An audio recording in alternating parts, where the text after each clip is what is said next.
It's a great honor for us to being selected for the ISMS-MSI Practice Prize competition. And my name is Sönke Albers from the University of Kiel. It's a pleasure for me to present joint work with Mark Fischer and Nils Wagner from the University of Passau and Monika Frie from our client company Bayer. Our client company Bayer was in a very good position already in 2006 when they approached us. It's a very large company. As you can see, they have sales of more than $40 billion US. They employ more than 100,000 people worldwide, and this gives them a position among the 10 leading pharmaceutical companies worldwide. They enjoy an EBITDA of almost $8 billion US, and this gives them a very comfortable margin of 20%. Despite this favorable situation, they discovered that the allocation process was not in the best shape. And the reason was that they applied a bottom-up procedure in which the local country managers were requested to give their budget needs to the headquarters. And as you can imagine, if everybody knows that the total amount of money is constrained, then everybody is crying very loud for as much money as possible, like the chicks of a wing of a bird. They discovered and they concluded that their process was not efficient and suboptimal. And we got from some managers messages like that they felt that everything was based on gut feeling, and moreover that very good managers, good in negotiation, were able to obtain larger budgets, and over time they were also able to manipulate the whole process and get larger budgets. And this means, and that was a conclusion, that the whole process was based more or less on politics and was a large tension, and it was not based on fact-based discussions. So in summary, they felt that money was left on the table because they could reallocate maybe budgets, marketing budgets, to promote markets with higher growth potential or with higher return on investment. We could reassure them that budget allocation is an activity which provides great profit improvement potential, because from literature we know that the budget allocation provides much more opportunity for improvement than just the determination of the budget level. And we know from literature that you can achieve up to 30 to 70% improvement. Now let's listen to Dr. Monika Frie, who is head of business global support at Bayer, what the objective of Bayer was. Ladies and gentlemen, my name is Monika Frie. I'm the head of global business support at Bayer Healthcare, which represents the largest business area of Bayer AG. I'm very pleased that the work by Professor Fischer, Professor Albers and Nils Wagner was selected as finalist for the 2009 ISMS-MSI Practice Prize competition. Their approach of modeling and deriving to budget recommendations represents an innovative method. It tackles the complex and dynamic process of budget allocation my organization is facing every year.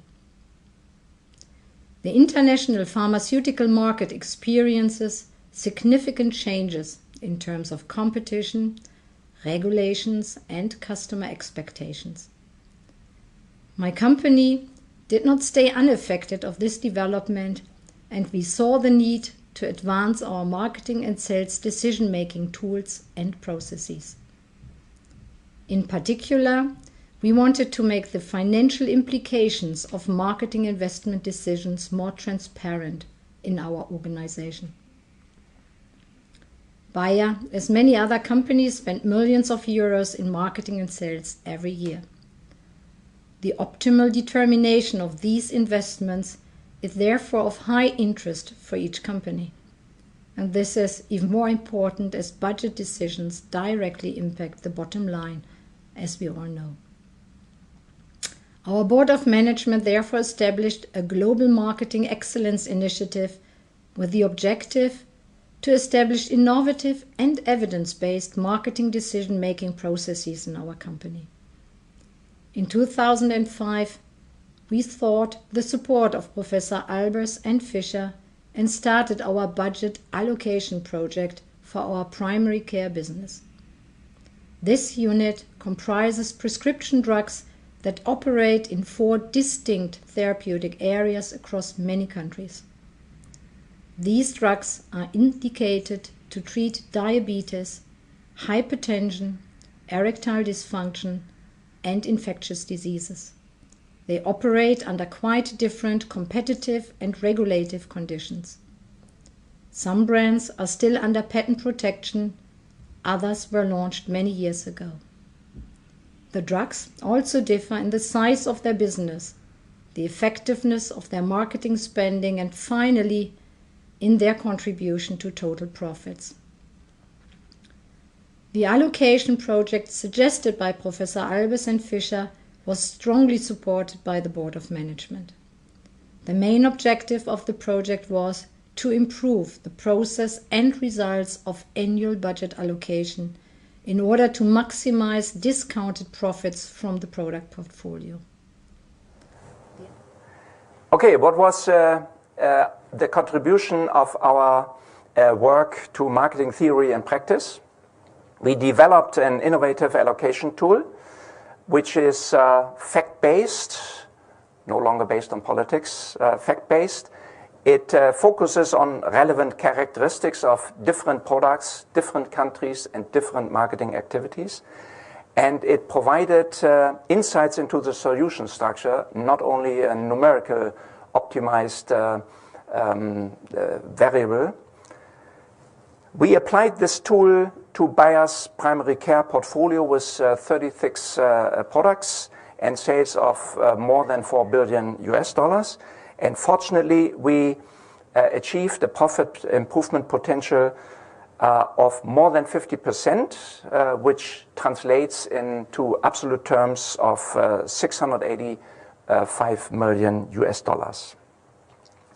Let me give you now some more details on the company and the market background. We already heard from Monika Free that the primary care business is composed of different therapeutic areas like hypertension, infectious diseases, erectile dysfunction, and diabetes. And you will find on the right side of this slide some of their best-selling brands, each of which achieves sales of more than $400 million. This company, like other pharmaceutical companies, applies marketing to physicians and to patients. With respect to the physician-oriented marketing, you will find as the most important marketing activity detailing to various groups like general practitioners and specialists.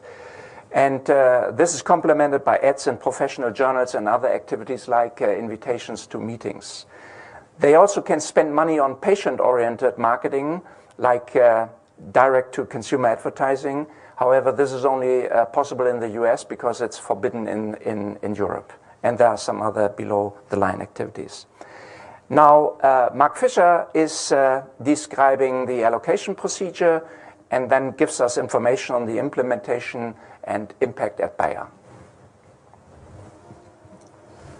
Well, thanks a lot.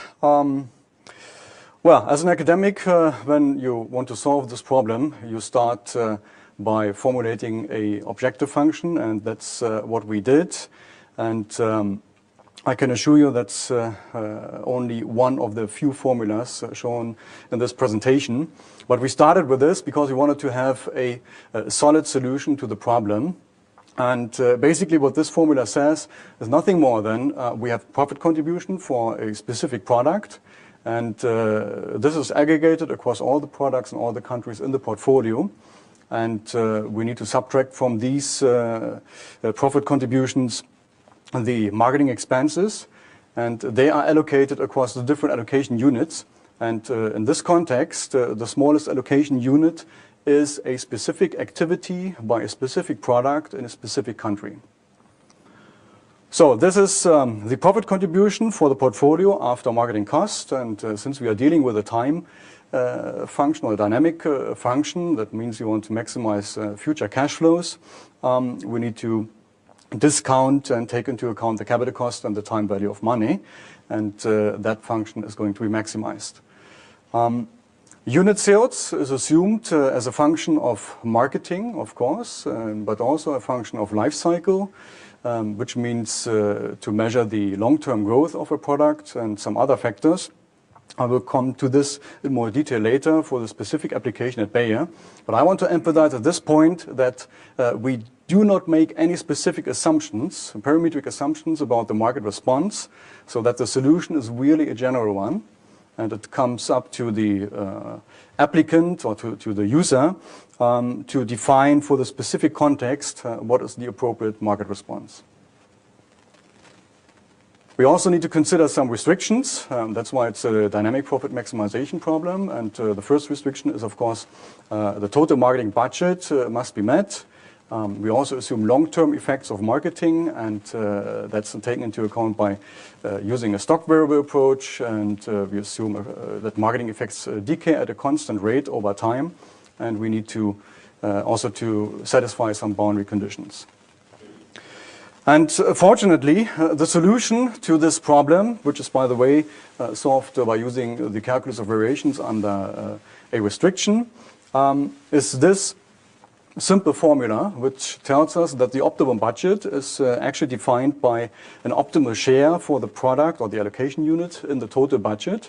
And this share is defined by what we call the allocation rate, or the optimal allocation rate for a specific allocation unit, divided by the sum across all the allocation units. And basically that's some sort of relative attractiveness, what we measure. And so there's a linkage to the market share attraction theorem. And that's basically a very simple rule, and that's important and was important for management at Bayer, because they understood a product should get more budget relatively to other products if their attractiveness in terms of this allocation rate is higher. So what is behind this allocation rate? And here we arrived at this formula or this definition, and basically we find a number of variables, a number of information that management at Bayer also was sure they should be used for allocation decisions. However, they did not know how to combine them.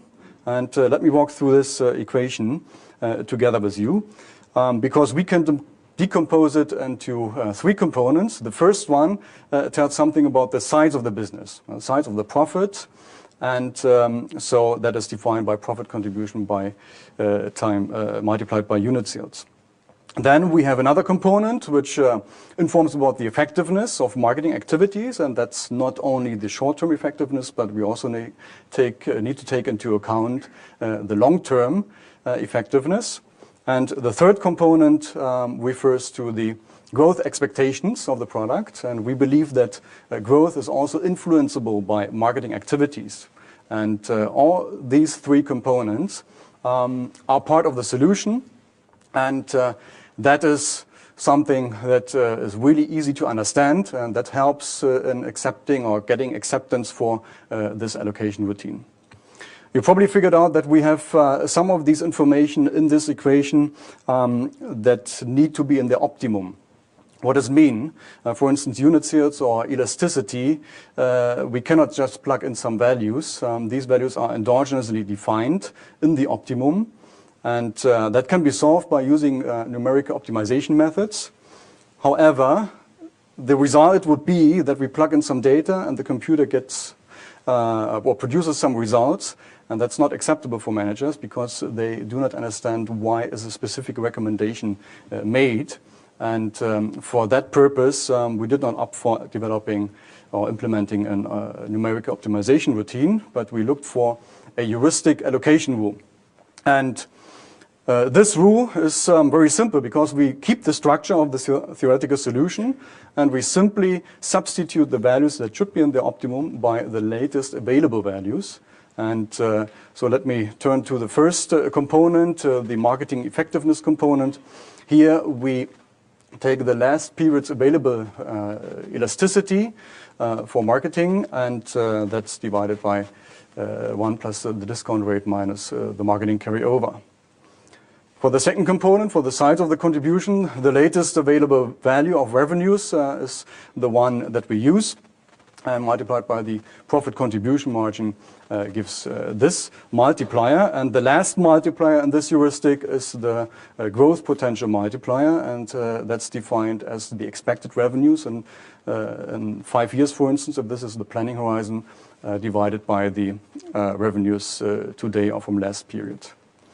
So this heuristic allocation is not the theoretical optimum, of course. We were asked, and Bayer asked, okay, how well or how close are we to the real optimum?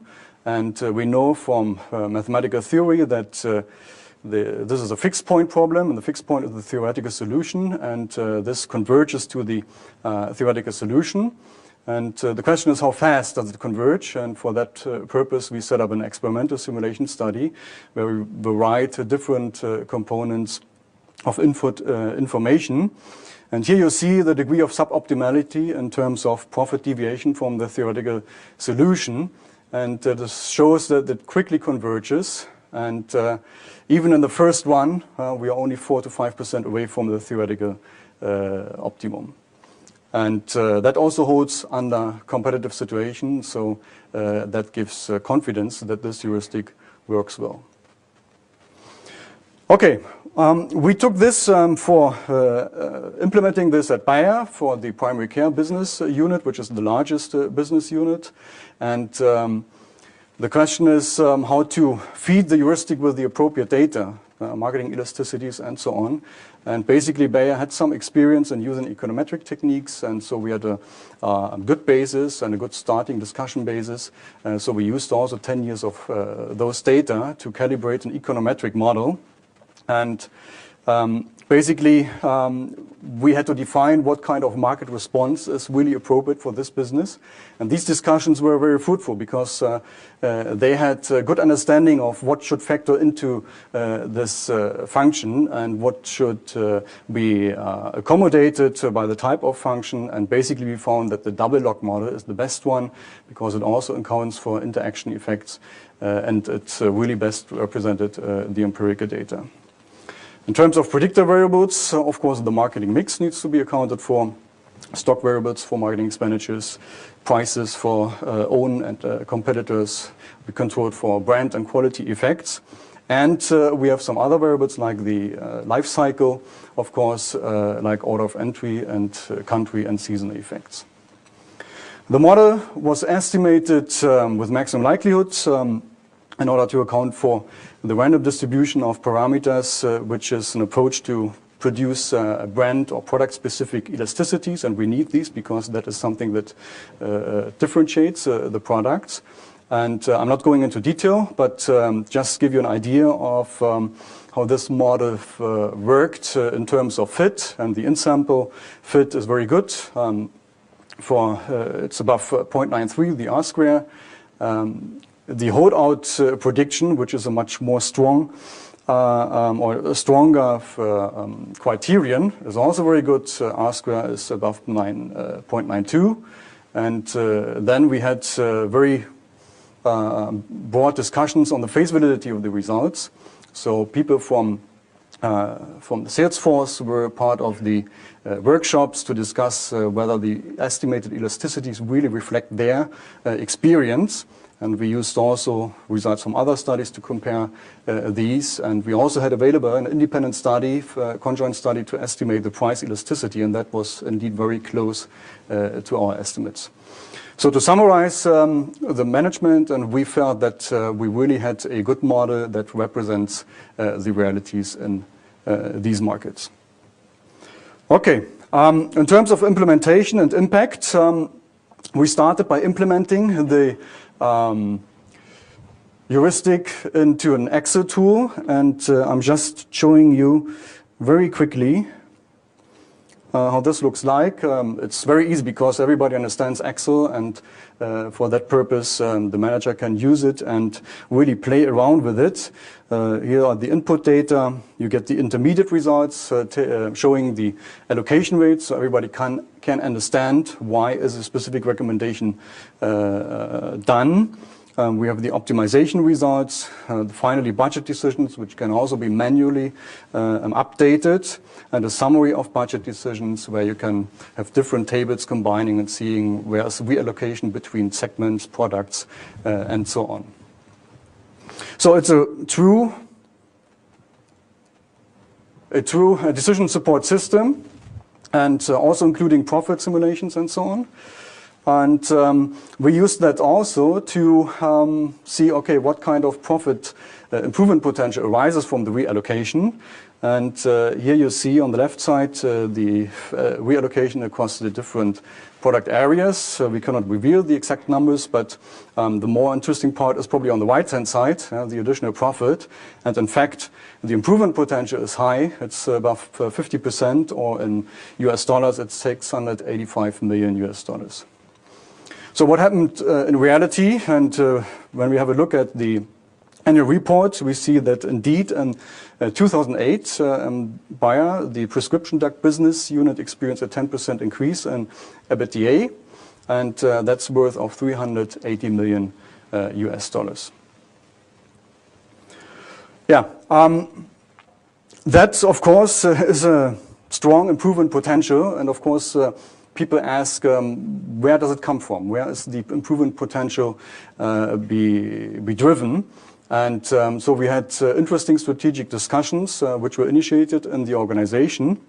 And there were several insights for management, because they learned, for instance, that they did not pay enough attention to older products, which still have a sizable business, but which are off patent and have been in the market for 10, 20 years. And so by reallocating more money to these products, which have a strong position in their market, they could make more money. And that's shown by this example here. We see the budget before for a hypertension product, A and B, and the budget after. So that is what was suggested by the allocation heuristic. And you see that there's a reallocation, and the profit improvement is substantial by this reallocation, and highlights the issue. Another important insight was referring to the type of activities, or the allocation across the activities. And here they had a strong focus on detailing at specialists, and also at general practitioners, but at specialists they felt that competition was very high, because everybody was detailing at these physicians. And the allocation heuristic suggested to reallocate a lot of money from the specialist detailing to other marketing activities, such as organizing symposia and so on. And that's an example here, the budget before, and you see GP detailing, general practitioner detailing is almost the same, but there's a reallocation between these other types, two types of marketing activities. And that resulted also in a substantial profit increase, and we could show this with the help of the Excel tool. Another discussion was going on, which was very interesting. That was about a product which is now under patent, but is going to lose the patent protection in some years. And so management was unsure what happens, how should they react today? Should they invest into this product to protect maybe against the market share loss? Or should they withdraw the money now and reallocate it to some newer products today? And with the help of the tool, it was possible to play and to see what happens. And if I change the assumptions, because that also applies to the growth multiplier, which you would need to identify. And so you could see on the different scenarios, on the different assumptions, what are the implications for budget allocation. Okay. The financial impact is not the only impact, and because in such a large organization such as Bayer, it is not so easy to start the organization move thinking again and differently about the allocation issues. And in order to have this impact summarized, we would like to hear again to Dr. Free, and she will tell a little bit more on this impact. The allocation model is a great tool helping to balance marketing resources across products and markets. We learned that this allocation should trade off the size of the business, the growth expectations, and the effectiveness of marketing expenditures. Overall, the project had a significant impact on our organization and the way we think about budget allocation at Bayer today. Let me finish with highlighting two key takeaways. Firstly, this allocation project improved our managerial decision-making to a great deal. It provides structure and innovative solution insights into a very complex decision problem. Secondly, by their very nature, allocation decisions affect and involve many people in the organization and therefore require specific attention. As already mentioned, this project is part of a larger effort in marketing excellence. Although the allocation tool is not the only source to generate budget options, it has significantly improved our insights and understanding of this complex topic. The project also contributed substantially to an organizational transformation. It eventually resulted in the creation of a new marketing and sales excellence unit as a central part of global business support. Let me finish with this last slide because we also would like to comment on the portability of the tool, and it is basically very easy to extend to other industry settings, because I mentioned that the solution to this dynamic optimization problem is a general one, which does not require a specific response model. So that needs to be defined at the stage when I'm applying the approach. And it is also not confined to a specific type of data or a specific method of estimating elasticity or other input information. And for that reason, we believe that we can easily extend this approach to other industries, including consumer goods and so on. Thank you very much for your attention. Okay, let me invite Eric and Raphael to ask some questions. First and foremost, I'd like to thank Professor Alpers and Fischer for a great presentation. I'd like to talk about something you had just mentioned on the last slide. So I'll be a little selfish here for an industry I care a lot about, which is the interactive media industry. If I wanted to change the title of your paper to Dynamic Marketing Budget Allocation Across Consumers, Media Channels, and Marketing Activities, is there anything I would have to change about your approach?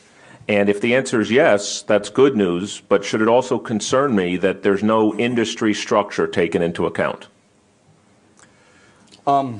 If I may answer this question, you need to change a little bit.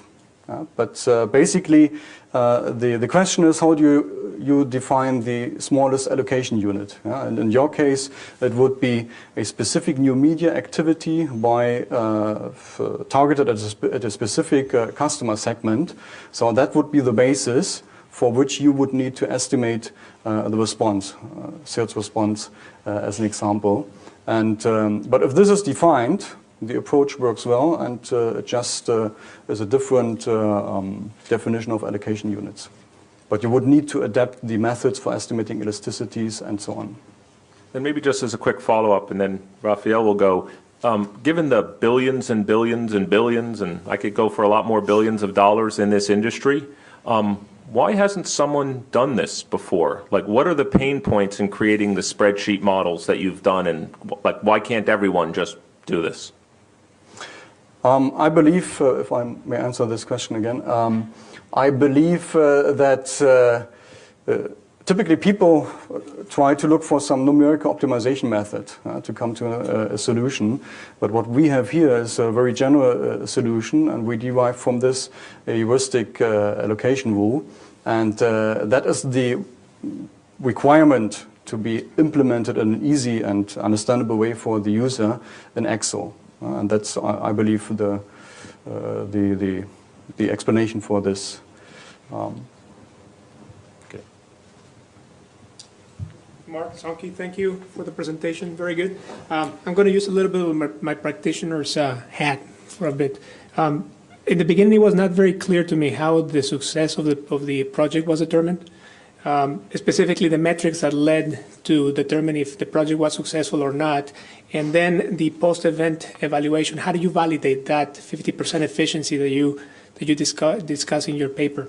And then through the presentation, you actually made a point that say, well, if we were to switch dollars from one bucket to another, we would see this kind of return.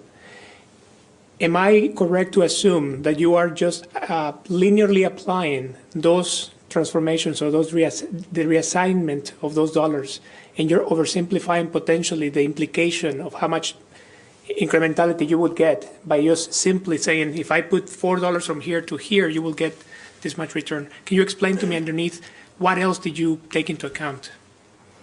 I think the problem is we have well-established response models. So of course you can predict what will happen if you put this kind of amount of dollars in this activity or product in a specific country or in another one. The question is, how can we validate this? And as you know, companies are very reluctant in doing a full-scale experimentation. Yeah, it is easy maybe to take maybe only a small part of your customers or so to do some experimentation. But if you want to do this on a full scale, they are reluctant because they say, okay, why should we treat some of our products with inferior marketing and we lose money on that? So nobody wants to do this. And therefore, what we did is we show what we predict as improvement and give you some actual data. But of course, we admit that there are many other influences that might have had an influence on the achieved EBITDA or something like that. So unless you do a full-scale experiment, you can't really get the real number what you have achieved. Maybe just another question. You know, there's the old statistician joke that anybody can produce point estimates, but it's really hard to get standard errors. It's not that funny a joke, but statisticians do say it to each other. The one thing I didn't notice in your presentation or in the paper was any discussion of uncertainty or risk around these allocations. I would imagine that, for example, maybe Bayer would be willing to give up some profit if the uncertainty around it was significantly reduced. So could you talk both about whether the discussion on uncertainty assessment came up, and also to the degree that you kind of looked for solutions that were around the optimal solution that may have had less uncertainty, maybe less profit as well, but there would be the trade-off between the two? Yeah, you see, our client was not so much concerned with uncertainty. The reason is we have a very general solution structure, and as long as you have symmetric distribution for the parameter values we need, you can show that if you are not risk averse, that the solution is not affected by that. Only if you are risk averse, of course, then you will get different solutions. But they were not able to provide us with some ideas of what their risk aversion is. And as Mark already pointed out, this is a decision support tool. So they were able to play around. So they could replace some of the budgets by other values. They could even replace some of our parameter values, which are also input assumptions like elasticities, by other values if they didn't trust them. And therefore they could play around, and they did this in order to get more confidence of the solution. And of course, what we observed is managers would like to get more solutions than just one in order to see whether there are some other aspects which are hard to model can be taken into account. Let me just add to that. It's true, yeah.